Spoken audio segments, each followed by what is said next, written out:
আরশের চেয়ে দামি, আরশের চেয়ে দামি। তাই নবী যেথায় শুয়ে আছে,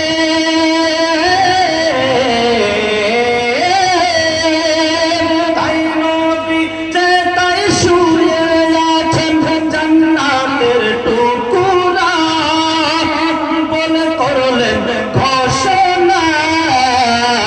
আশিকের আসল জান্নাত সোনার মদিনা,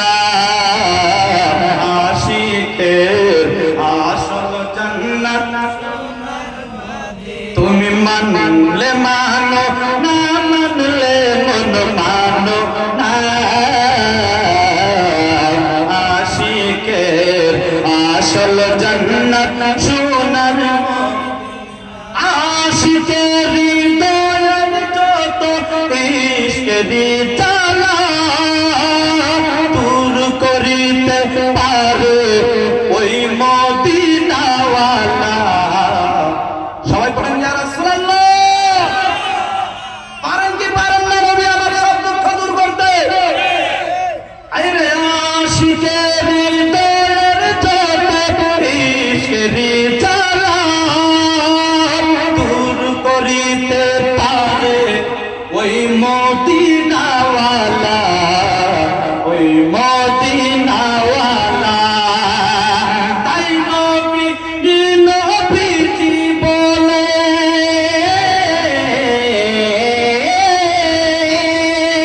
তাই নবীজি নবীজি বলে হয়ে যাও ফানা। আশিকের আসল জান্নাত সোনার মদিনা। তুমি মানলে মানো, না মানলে মন মানো না। তুমি মানলে মানো, না মানলে মন মানো না। আশিকের আসল জান্নাত সোনার মদিনা, আশিকের আসল জান্নাত সোনার মদিনা। আমি বলতেছিলাম আমাদেরকে তো আল্লাহ হুকুম করেছে নবীকে ভালোবাসার জন্য, ওলিদের ভালোবাসার জন্য তো হুকুম করেছেন।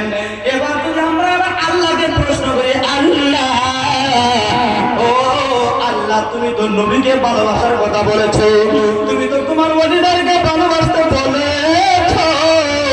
এবার আমাদের পক্ষ থেকে ছোট্ট একটা প্রশ্ন, আল্লাহ তুমিও কি ওলিদের ভালোবাসো নাকি? তুমিও কি নবীদের ভালোবাসো নাকি? আমরা যদি আল্লাহকে প্রশ্ন করি, আল্লাহ আপনি কেমন করে আপনার হাবিবকে ভালোবাসেন, আপনি কেমন করে আপনার বন্ধু ওলিদেরকে ভালোবাসেন? আমার আল্লাহ বলেন, শুনেন শুনেন আমার আল্লাহ কি বলেন রে বাবা। আমি বলতে চাই, আমি এখন যেই কথাগুলো আপনার সম্মুখে উপস্থাপন করব, আল্লাহ নবীর যদি আসে এখানে থাকে, আপনাদের জুবানের মাধ্যমে লাগাম লাগবে না। বলেন কথা ঠিক কিনা? তার মানে আমার আল্লাহ নবীকে কেমন করে ভালোবাসে আমি ছোট্ট করে আপনাদেরকে সংক্ষেপে বোঝাই দিতে চাই। আমরা যদি প্রশ্ন করি, আল্লাহ তুমি কেমন করে নবীকে ভালোবাসো?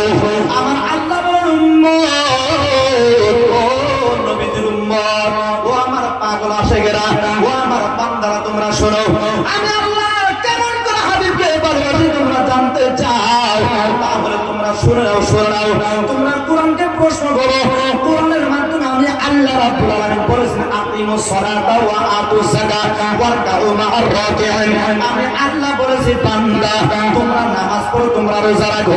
আমি আল্লাহ তোমাদেরকে নামাজ পড়ার কথা বলেছি, কিন্তু আমি আল্লাহ কখনো নামাজ পড়ি না। আমি আল্লাহ তোমাদেরকে রোজা রাখার কথা বলেছি, কিন্তু আমি আল্লাহ কখনো রোজা রাখি না। আমি আল্লাহ তোমাদেরকে যাকাত দেওয়ার কথা বলেছি, কিন্তু আমি আল্লাহ কখনো যাকাত দেই না। আমি আল্লাহ তোমাদেরকে হজের কথা বললাম, কিন্তু আমি আল্লাহ কখনো হজ করি না, করি না। কিন্তু আমি আল্লাহ এমন একটা কাম করি রে বান্দা, আমি আল্লাহ আল্লাহ এমন একটা কাম করে রে বান্দা, যেই বিষয়ে তোমরা জানো না রে বান্দা। ও আল্লাহ, এমন কি কাম, যেই কাম আপনি করেন। আপনি তো বললেন আপনি নামাজ পড়েন না, আপনি তো বললেন আপনি রোজা রাখেন না, আপনি তো বললেন আপনি হজ করেন না, আপনি তো বললেন আপনি যাকাত দেন না। তাহলে কেমন কি কাম আছে যে কাম আপনি করেন? আমার আল্লাহকে যদি বলি আল্লাহ আপনি কি কাম করেন, আমার আল্লাহ সুন্দর করে কোরআনের মাধ্যমে বয়ান করেছে। সমস্ত বক্তারা যখন ওয়াজ শুরু করে ওই আয়াতটা কিন্তু সবাই পড়ে, আমিও পড়েছি। ইন্নাল্লাহা ওয়া মালাইকাতাহু ইউসাল্লুনা আলান নবী ইয়া আইয়ুহাল্লাযীনা আমানু সাল্লু আলাইহি ওয়া সাল্লিমু তাসলিমা। সুবহানাল্লাহ। আমি বলতে চাই রে বাবা, আমার আল্লাহ কি বললেন